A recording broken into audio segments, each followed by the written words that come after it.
And Swami asked him also, do you believe in God? So he said, I don't believe in God. There is no God in this world.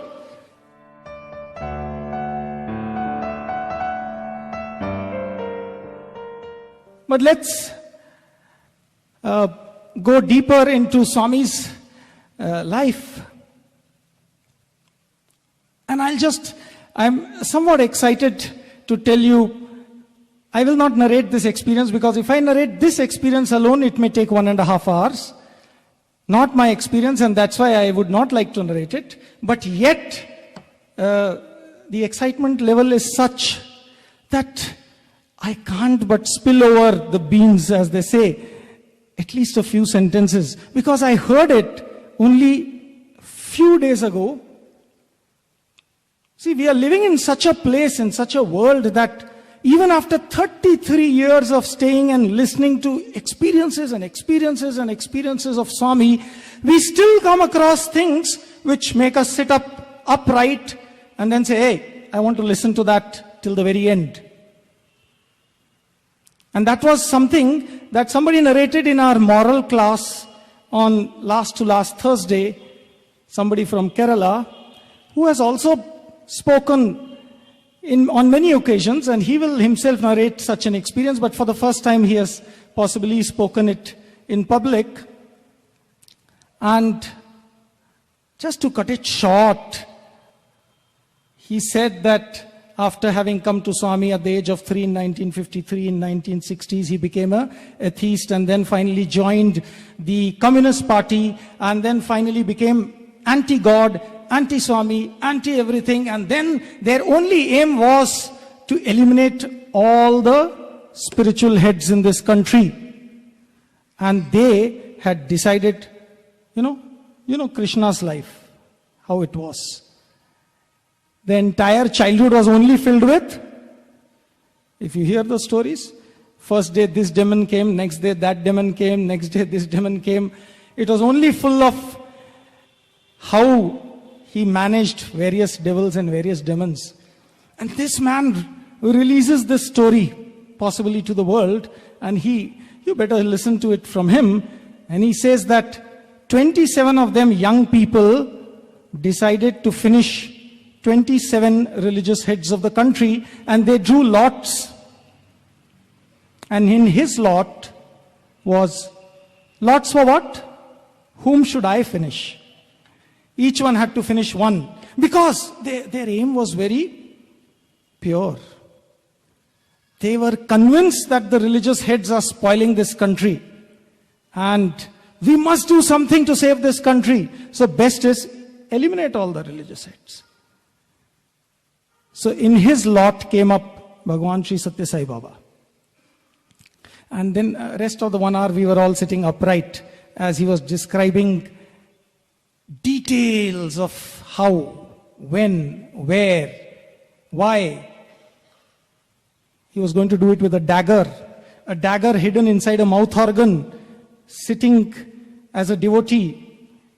Press a button, the dagger comes out of the mouth organ. And an amazing story, he comes to Parthi, does all kinds of things. Just to cut the story short, at the end of it, he did everything possible.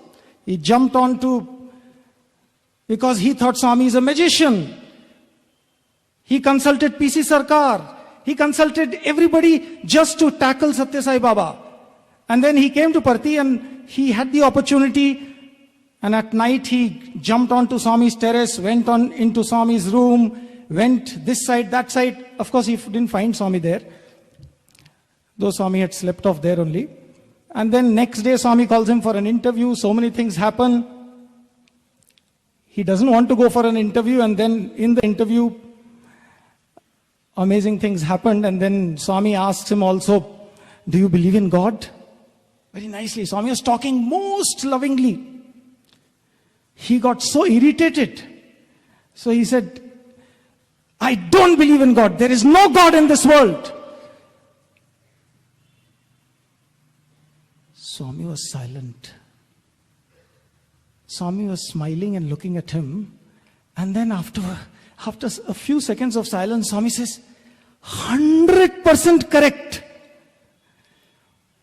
When Swami told that, this man could not stand it any longer. 100% correct, and he's cheating everybody. He said, in that case, you are the biggest cheat. You are the one who's telling people that there is God and this, that, so many things. And Swami was very kind and then told me, hey, come on, cool down. Why are you getting so hot? Fast forward this story. Swami just talked to him some interesting things, left him. He had already planned in his diary, he had written the time 10:30, 18th August 1967, 10:30 p.m. with a dagger in Prashanti Nilayam. Oh, it's interesting. But finally on that day, because they won't do it before that when the plan is made, on that day he sleeps inside the Prashanti Nilayam and Swami is sleeping right there next to him on a cot on that day. Every day Swami doesn't sleep there down. That day Swami sleeps there. And then everybody sleeps off. This fellow was a young boy. Haughty, naughty. His parents were devotees. And he said, I was related to Sri Kasturi. Just amazing insights. At 10 o'clock, the bell rings. Tung, tung, tung. 10 times.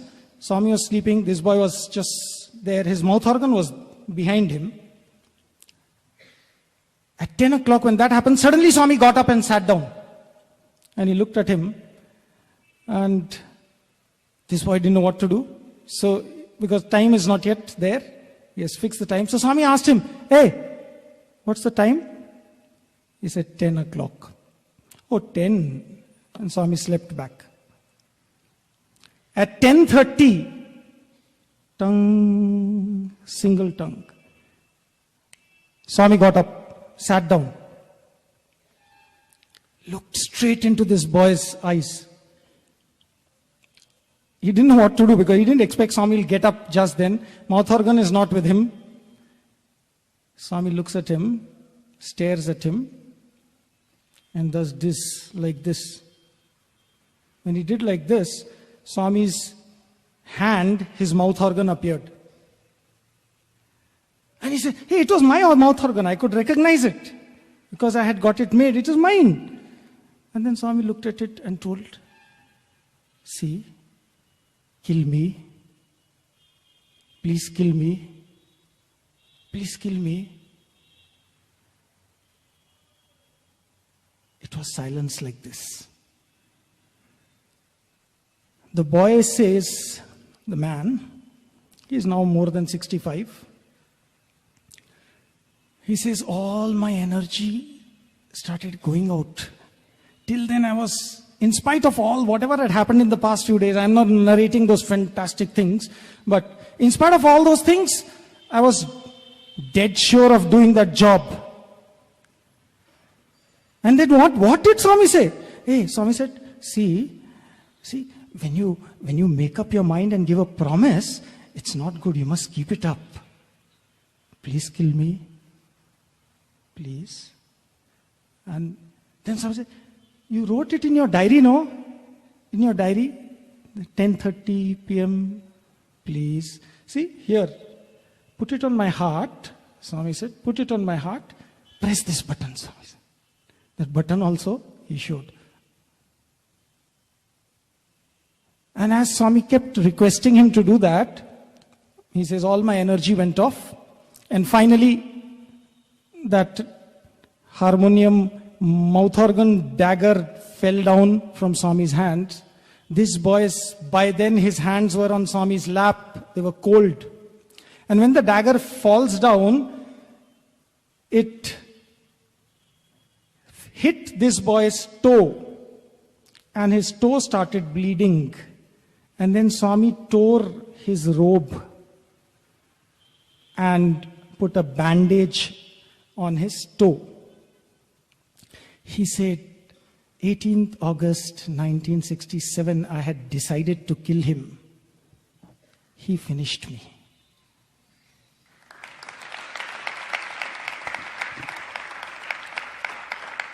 Not only that, he revealed something also amazing, that after that he started doing door duty, as they say, for some time. in the 1960s, and he says that Swami told him not to go back. His parents had also come. Swami told him, you don't go back. And what was the effect of his not going back? He says, 26 people were killed by the police because they were all involved in all kinds of things. One out of them got saved for whatever reason. God knows the reasons, okay? Who got saved? The one in whose lot came that he needs to do something to Sathya Sai. Sathya Sai had decided to do something to him. We don't know when Swami decides. Forget it. If anybody in the world is just an atheist, it is only one level. Here was a story of not an atheist, but of someone who had crossed the boundaries and experimented on the other extreme. And he says that throughout all this experience, Swami talked to him with so much love. And Swami also told him, you're a very good boy. Why? Because your intention was very nice, Swami. Only thing, it was in the wrong direction. You wanted to do service to your nation. Just imagine, service to nation is such a thing. It can get you right to the feet of God. You wanted to serve your nation. You had a real intention of service, and that is why you were saved. Let's not talk about the rest. Yes, the rest, who knows what their background was. Krishna knows who was to be saved, who had to be saved, which demon had to be transformed, which demon had to be finished.